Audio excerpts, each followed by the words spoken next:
I noticed in my late 20s that there was a little bit of loss. Of course, in my 30s and 40s, it just gradually, I noticed some, I guess, maybe small little patches and whatnot. Some friends of mine would joke around saying that I should, just get the razor and just bick my head and just call it a day. These guys have full heads of hair, so you can't really say anything back to them, but I guess I would take it a little bit personal.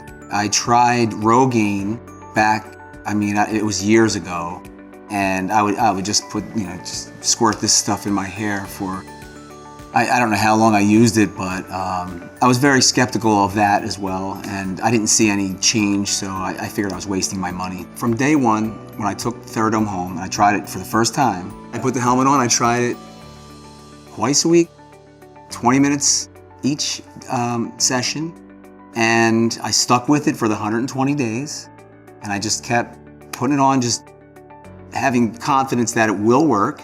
It's pretty impressive from the short time that I've been using the product. It's very impressive. In fact, the girl that cuts my hair noticed some sprouts in the back, and she said it was a lot fuller up front that she noticed. So that was, that's proof right there that this product works. I see significant growth 120 days in. When it's 240 days in, I don't know what to expect. I'm very excited to see what is going to be there because it's a product that works. Theradome has changed my life, and it will change yours.